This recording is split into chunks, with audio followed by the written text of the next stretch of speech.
Thomas and friends, making tracks to great destinations.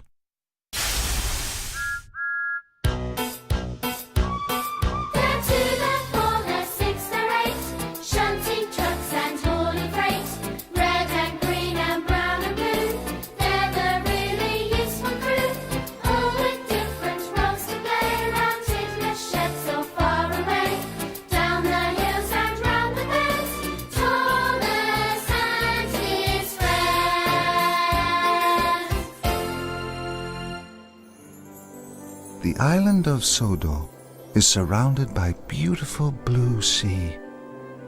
It has fields of green and sandy yellow beaches. There are rivers, streams, and lots of trees where the birds sing. There are windmills and a coal mine, and docks where visitors to the island arrive. The island also has lots and lots of railway lines. Who's that puffing down the track? It's Thomas. Hello, Thomas. Hello, everybody. Welcome to the island of Sodor. The Great Discovery.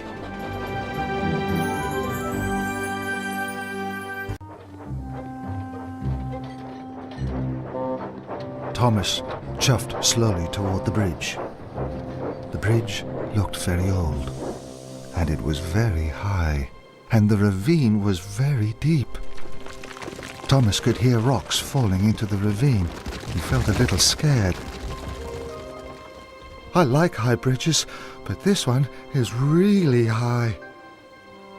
If I chuff slowly, I'll reach the other side before I know it, he puffed bravely. Wheel turn by wheel turn, Thomas edged onto the bridge.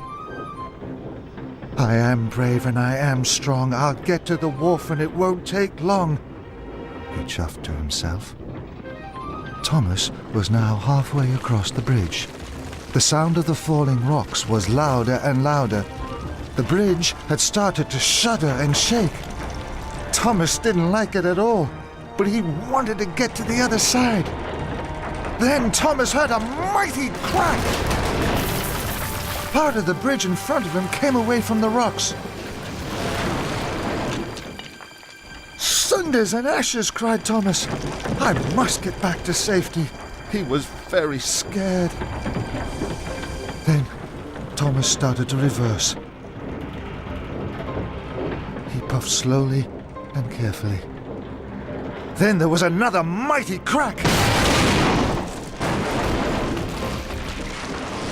A large piece of the broken bridge fell down into the ravine below.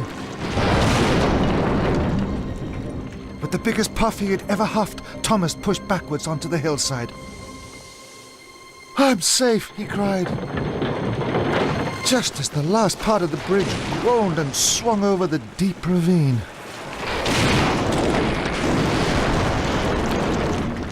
Thomas peered down to the broken bridge below. Oh, flatten my funnel, he gasped.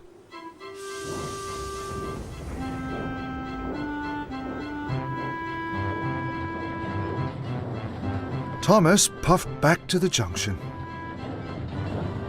He saw there was another track. Maybe this track goes to the wharf too, whistled Thomas. And he rattled away down the steep track. The track was covered in thick brambles and bushes. They scrunched and scratched as Thomas chuffed through them. Whew! No one has been down here for a very long time, he huffed. And he puffed on.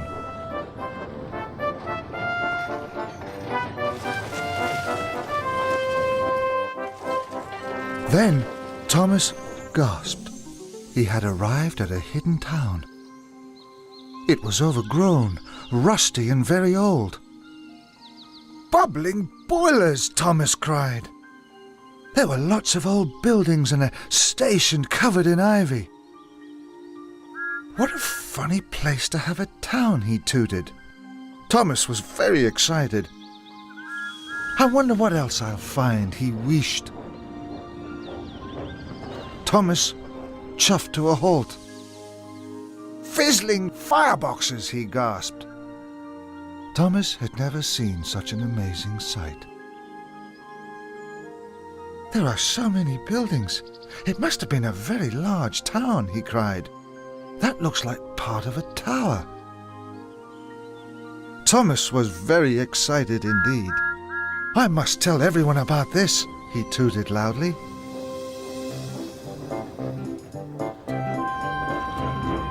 Thomas bumped and bashed his way along the old track. He had to spread the news. He whistled as hard as he could. Someone must hear me, he thought. So he whistled again. Suddenly, a horn hooted. That's Madge, Thomas tooted. Madge was surprised to see Thomas. Madge, I've discovered an old town. It's hidden in the forest, wished Thomas excitedly. Fenders and flatbeds, exclaimed Madge. Everyone must know about this. Madge found Mighty Mac at a crossing. Thomas has discovered a hidden town, she hooted loudly. Tell everyone! Mighty Mac told Sir Handel, who told Skarloey, who told Rheneas, who told the narrow gauge controller, who told Harold, who immediately flew off to find Sir Topham Hatt. Sir Topham Hatt had been having tea when Harold arrived. Thomas has discovered a hidden town, shouted Harold. Sir Topham Hatt was very excited. Take me to Thomas at once, he boomed. Soon, Thomas and Sir Topham Hatt arrived at the hidden town. Here it is, sir, Thomas wished. Sir Topham Hatt beamed from ear to ear. Thomas, you have made a wonderful discovery. This is the town of Great Waterton. Thomas gasped. He and the other engines had heard stories about Great Waterton. When steam engines first came to Sodor, Sir Topham Hatt said, this was the main town. It was called Great Waterton. The waterworks here provided water for everyone. Why does no one live here now? Puffed Thomas. All the people left to live in new towns, and everyone thought the town of Great Waterton was lost forever. But now it is found, cheered Thomas. Thanks to you, Thomas, smiled Sir Topham Hatt. I will telephone the mayor straight away. I am very proud of you. Thomas felt really important. Thank you, sir, he tooted. Hooray! Sir Topham Hatt arrived at Tidmouth Sheds. The other engines were very proud of Thomas.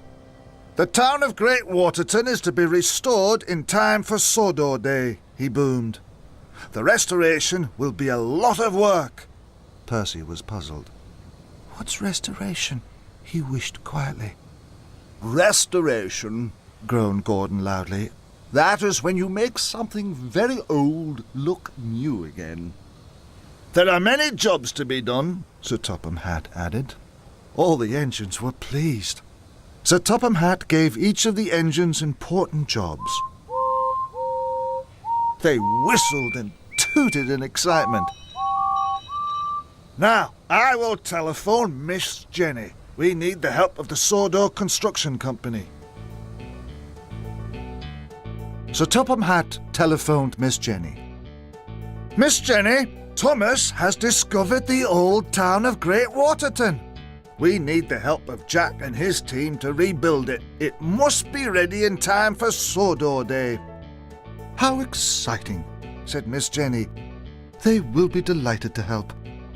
I'll tell them right away, sir.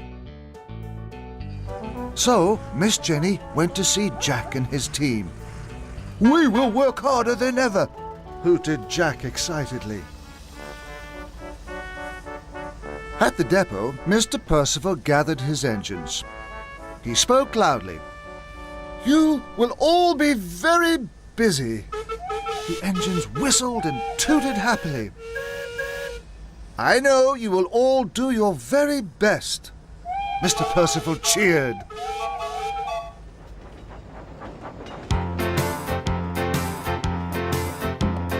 Jobs for plenty, 5, 10, 20 jobs for everyone. Jobs galore and still there's more jobs that must be done. Train it, you name it, then we all can say the time forgot will shine like new ones, so door day. There's jobs for mail and engines and narrowgauge as well. Jobs for workmen in the woods we choose to clear and fell. And guess who's trying hardest to do more than the rest? It's Thomas, but the others know they all will do their best.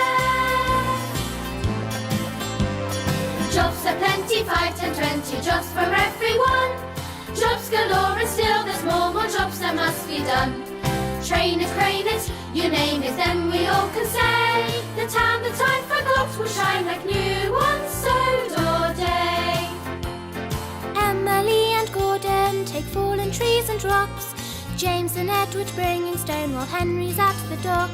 And Toby drives our workman to work with Jack and Ned. When Percy drops supplies, no time to rest at Tidmouth Shed. Jobs for plenty, 5, 10, 20 jobs for everyone.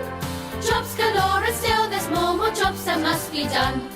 Train it, crane it, you name it, then we all can say the time forgot will shine like new ones, so door day. Jobs are plenty, 5, 10, 20 jobs for everyone. Jobs galore and still there's more jobs that must be done. Train it, crane it, you name it, then we all can say the time forgot will shine like new